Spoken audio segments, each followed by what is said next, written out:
Today we're talking about how the path of healing is never linear. Have you ever felt that you've moved on from some experience, a heartbreak, a difficult period in your life, an old vice, only to be hit by it out of nowhere?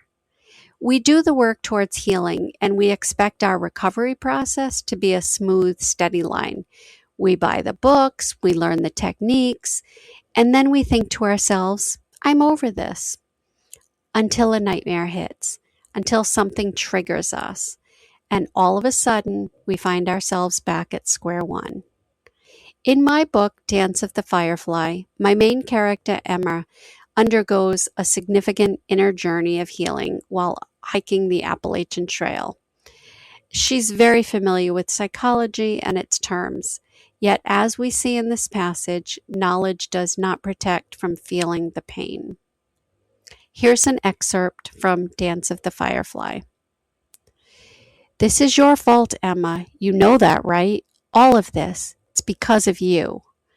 I tried to speak, tried to say no, but my throat closed around the words. I woke gasping, my sleeping bag twisted around my legs like a trap. My heart slammed against my ribs, too fast, irregular, and some distant clinical part of my brain started cataloging rapid heartbeat, hyperventilation. Client presents with. I clamped down on that stupid detached voice that tried to make everything a case study instead of something I actually had to feel.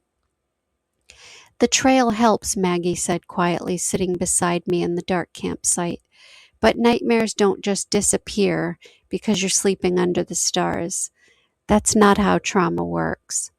Trauma. The word sat between us. I felt my defenses rise. I know how trauma works, I said more sharply than I intended. I studied psychology. I know about PTSD, about nightmare interruption protocols, exposure therapy, cognitive behavioral interventions. I know all of it. Knowing doesn't make it go away. No, Maggie agreed gently, it doesn't. The nightmare would probably come back, tomorrow night or the night after. I knew enough about PTSD to know that one meditation session wasn't going to cure me, that healing wasn't linear. But for now, in this moment, I was okay. And maybe that was enough. When Emma wakes up in a cold sweat, she immediately starts to analyze her symptoms. Rapid heartbeat, hyperventilation, client presents with, ... So many of us do this. We try to use logic as an emotional shield. We tell ourselves that we shouldn't be feeling anxious because we know the breathing exercises. We get angry at ourselves for having a panic attack because we've already done the therapy. But your brain can't logic your body out of a survival response. Knowing the map doesn't mean that you won't hit a bump in the road. If you've been feeling frustrated by a sudden setback in your own emotional or mental health journey, here are two things to keep in mind. Stop scoring your progress on how well you avoid relapses. We tend to measure healing by whether or not the symptom happens again. Did I have a panic attack? Did I fall into people pleasing? Did I have a nightmare? When the answer is yes, we feel like we failed. But maybe we're measuring progress wrong. Maybe we should be looking at how we treat ourselves when the symptoms happen again. So instead of beating yourself up, try giving yourself the grace that you'd give to a friend. As Maggie tells Emma on the trail, it's not about fixing it in a single moment, but softening the aftermath so that you aren't fighting yourself on top of being hurt. The second thing to keep in mind is differentiate between knowing and feeling. Having an intellectual understanding of a problem is a great first step, but it operates in a completely different part of the brain than your nervous system. You can know that you're safe while your body still feels terrified.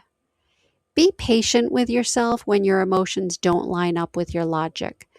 The goal is to stay present with yourself until the pain passes. And sometimes this just takes a little while. Emma's struggle to bridge the gap between her clinical mind and her emotional wounds is central to her journey on Dance of the Firefly. If you're looking for a psychological fiction read that explores grief, toxic relationship patterns, trauma recovery, and finding your authentic path forward, click the link below or find it in the show notes to grab your copy today. And before we go, I want to leave you with this week's permission slip. Permission to have a hard day without believing that you've lost your progress.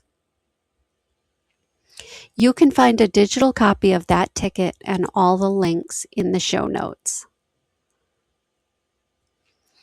I'm Melissa Ann Palmer, and remember, your voice is the most authentic thing you own. I'll see you next time.